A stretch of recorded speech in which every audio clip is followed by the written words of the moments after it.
Open horror story YouTube channel पर आपका स्वागत है। भूत प्रेत पिशाच और शैतानों की रोमांचक कहानियाँ आपको इस चैनल पर सुनने को मिलती हैं।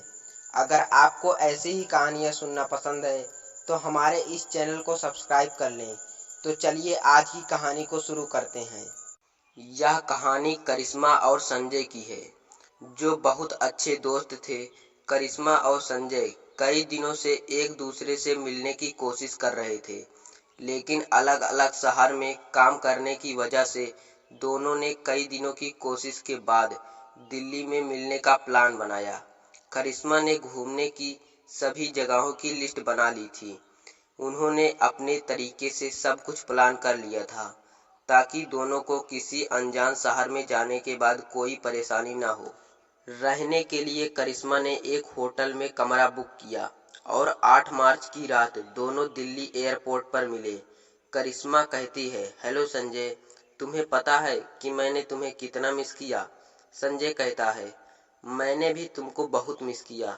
दोनों एयरपोर्ट से सीधे होटल की ओर निकले। करीब 1 घंटे बाद दोनों अपने होटल पहुंचे। होटल से बाहर बहुत खूबसूरत दिख रहा था। इतना खूबसूरत होटल देखकर संजय बहुत खुश हुआ। संजय कहता है, सच में आपकी प्लानिंग और चॉइस हमेशा टॉप पर रहती है। करिश्मा कहती है, हाँ, मेरी तरह। दोनों ने होटल में चेक इन किया। अपने कमरे में पहुंचते ही दोनों फ्रेश हुए और आपस में बातें करने लगे। दोनों का लॉन्ग डिस्टेंस रिलेशनशिप था और साल में एक बार मिलना होता था, और साल भर बाद भी दोनों एक दूसरे से मिल रहे थे। बीच बीच में जो भी एक दूसरे के साथ होता था, दोनों एक दूसरे के साथ शेयर करते थे। बात करते करते दोनों एक दूसरे के करीब आ गए और एक दूसरे को गले लगाने लगे। संजय कहता है, हम साथ क्यों नहीं रह सकते। करिश्मा कहती है, देख संजय, मेरी भी तो यही कोशिश रहती है कि हम दोनों हमेशा साथ रहें। करिश्मा और संजय आपस में बात कर रहे थे कि कमरे के बाथरूम से आवाज आने लगी। पहले तो उन्हें लगा कि गीजर में कोई दिक्कत होगी, लेकिन ध्यान से सुनने के बाद करिश्मा को एहसास हुआ कि यह दीवार पर किसी की कील ठोकने की आवाज है। ये बात समझते ही करिश्मा डर गई और उन्होंने ये बात संजय को बताई, जिसके बाद संजय बाथरूम की तरफ बढ़ने लगा। संजय कहता है, वो तो बाथरूम में बिल्ली थी। फिर दोनों चैन की सांस लेते हुए दोनों एक ही बेड पर लेट गए और आपस में बातें करने लगे कि तभी उन्हें एहसास हुआ कि उनके बेड के नीचे कोई गहरी गहरी सांसें ले रहा है। अब दोनों को इस बात पर एहसास हुआ, जिसके बाद करिश्मा ने एक गहरी सांस ली और बिस्तर के नीचे देखा। उसने जो देखा उसे देखकर करिश्मा की सांसें थम गई और वह जोर से चीख पड़ी। संजय को कुछ समझ नहीं आया और उसने भी पलंग के नीचे देखा तो उसे कुछ भी नजर नहीं आया। करिश्मा को अब उस कमरे में कुछ अजीब सा लग रहा था।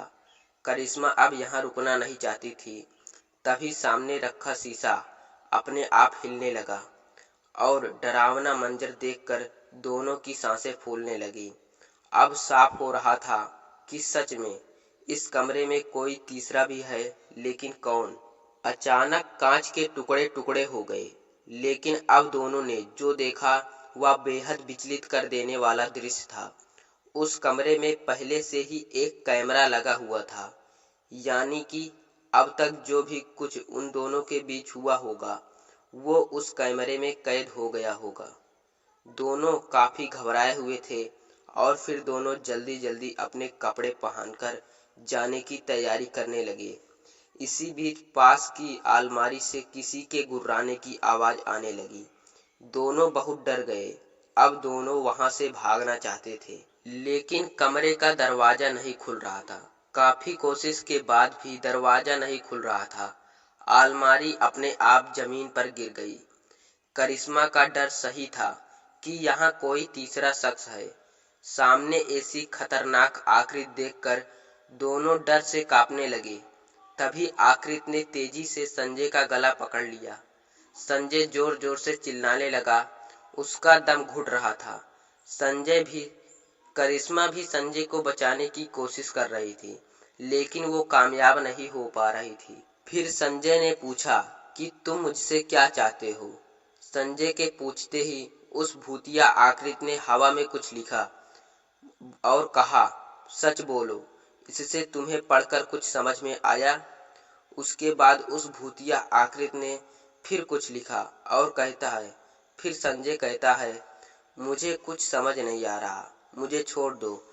संजय का दम घुटने वाला था, जिस पर उन्होंने कहा, मैंने यहाँ एक कैमरा लगाया है और करिश्मा को ब्लैकमेल करना चाहता था ताकि वह मेरे साथ आए। संजय के इतना कहते ही करिश्मा के पैरों से जमीन खिसक गई। संजय घर आते ही कैमरा छुपा दिया था ताकि करिश्मा को ब्लैकमेल कर सके साथ में रहने के लिए। इसके बाद करिश्मा टूट गई। उसी भूतिया आकृति ने संजय को हवा में उठा लिया और उसे उछालने लगी। संजय ने कुछ ही देर में दम तोड़ दिया। लेकिन यह भूतिया आकृति कौन थी? लेकिन अब तक यह स्पष्ट हो गया था कि भूतिया आकृति ने करिश्मा की जान नरक से बचाई और संजय को उसके कर्मों के लिए दंडित किया।